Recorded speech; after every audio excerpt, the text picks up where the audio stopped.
Today on the show, we're going to talk about Miss Martian. If you didn't know that not only does she grow up to go by Martian Manhunter, she actually becomes evil, then this show is for you.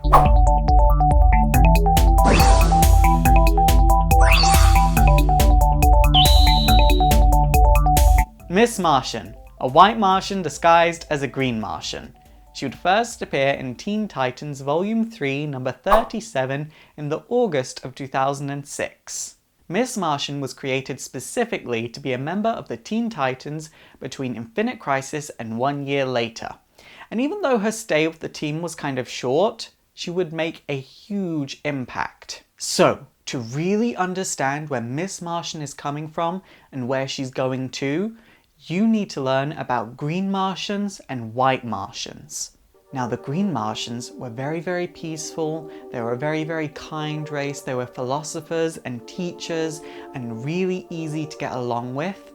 But the white Martians were these warriors who had seasoned abilities and used them for war. Now, Miss Martian's family were kind of enigmas for white Martians. You see, they weren't exactly all that into war. In fact, later on, when Miss Martian would be asked if she was a green Martian or a white Martian, she would say that it was a long story. Eventually, a civil war would break out on Mars between the green Martians and the white Martians, and Miss Martian's family wanted to protect their daughter, so they sent her away in a rocket to the Vega system. And it's here that Miss Martian would learn about Earth and Martian Manhunter who lived on Earth. Details after this kind of get a bit iffy. Apparently a lot of white Martians came to Earth, and the majority of them, if not all of them, would be captured by the United States government, and a lot of them, including Miss Martian's parents, would be executed. While on Earth, Miss Martian would take up two identities. Megan Morse, which was the English translation of her Martian name, which was Megan Morse, and she would also become Miss Martian, which of course was her superhero identity. Infinite Crisis would happen, and Megan would join the Teen Titans. She would have a bit of an iffy start, and she would actually share a room with Ravager, which could never go well. Megan really didn't know much about Earth culture or how people interacted with one another on Earth. I mean, on Mars, everyone had telepathy, so there was really no need to get to know people because you kind of already knew them. In an attempt to learn more about Earth culture, Megan began watching The Three Stooges, and she decided to imitate the antics that she watched on that and threw a pie at Ravager's face. Obviously this didn't go down well, and Ravager started calling Megan a whole rainbow of names, and this kind of resulted in Megan running away crying. This is actually a very key point about Miss Martian. She's very sensitive.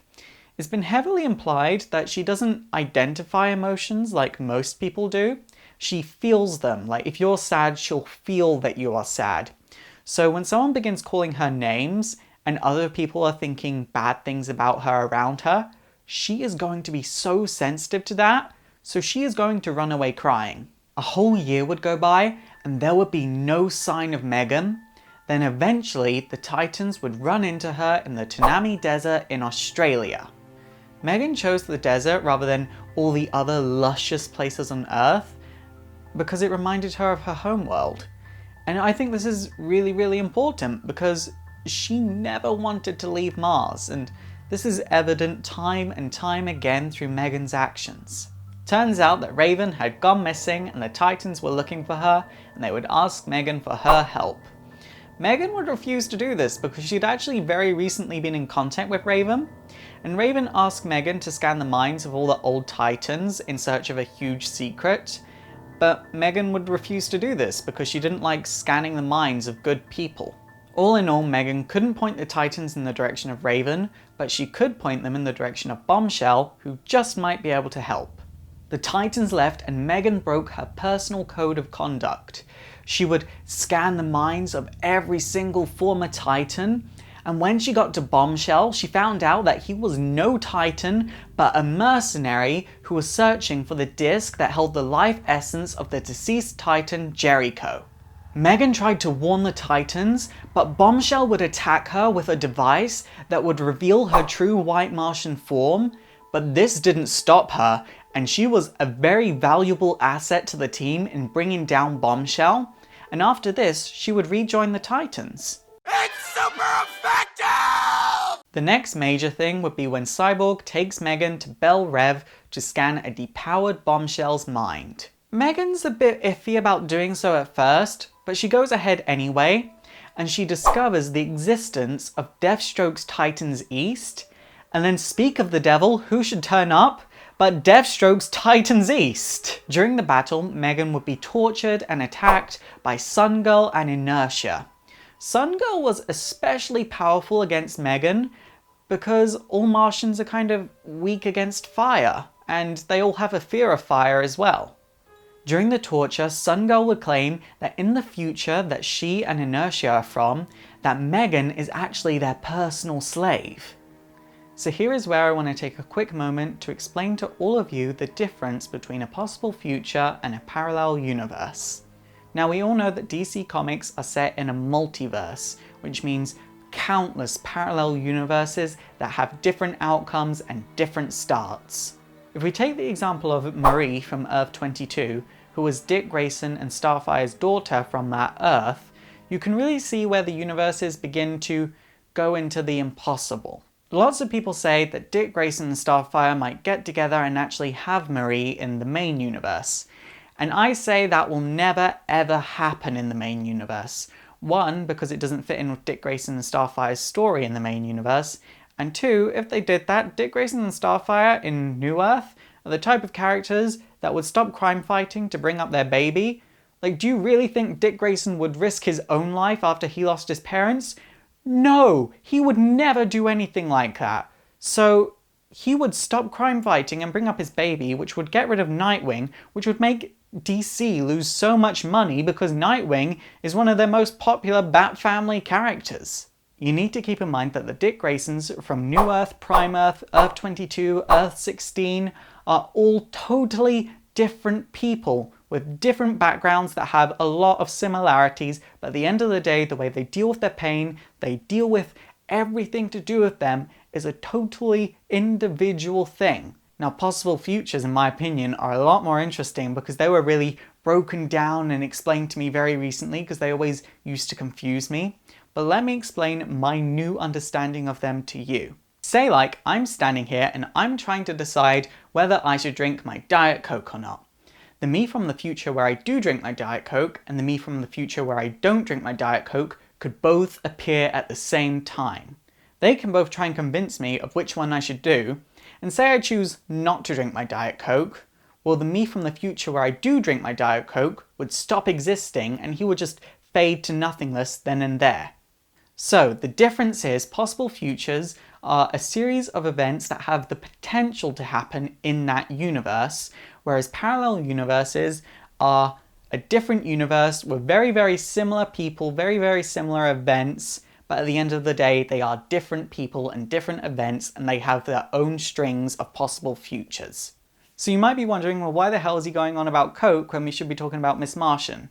Well, Miss Martian has a multitude of possible futures, and each of them contrast each other to an extreme. And that's what we're going to really explore in the rest of this video. It's super effective! Shortly after the issue with the Titans East, Megan would actually be present at the Amazon's Attack event, where while the rest of the Titans are trying to calm down Wonder Girl, she would battle Supergirl, and later on she would battle Artemis. She would also save Wonder Girl's mother, Helena, from being gunned down.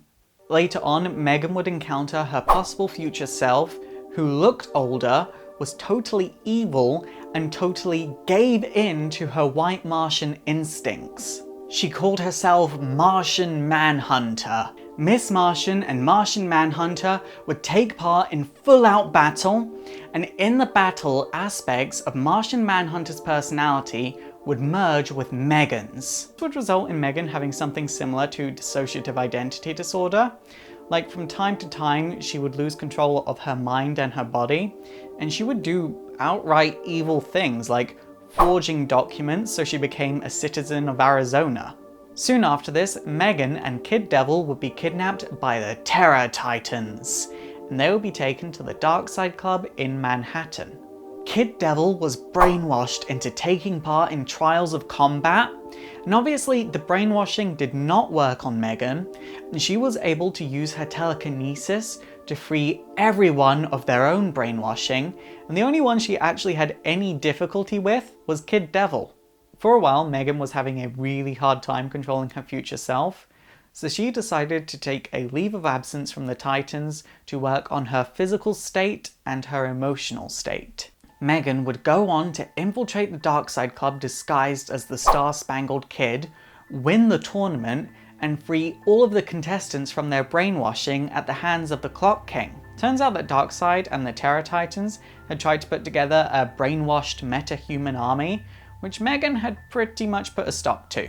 After Final Crisis, Megan would return to the Titans for a very short time, where she would help out Tim Drake.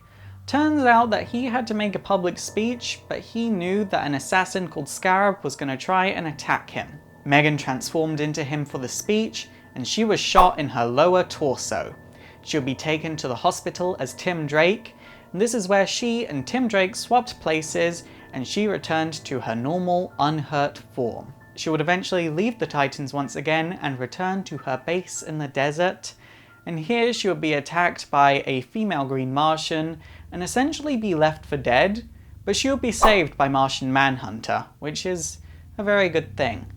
She is somewhere in the New 52. We've seen pictures of her. She was actually in a conference by Lex Luthor talking about extraterrestrial life on Earth, so she's on Earth, which means she's a potential character for the Teen Titans or even another team. It's super effective! Okay guys, that is it for today. If you think I missed anything about Miss Martian, please let me know in the comments down below. And also don't forget to thumbs up and subscribe if you want to see more history. My name is Faust, this has been Exploring Comics, and it is super effective.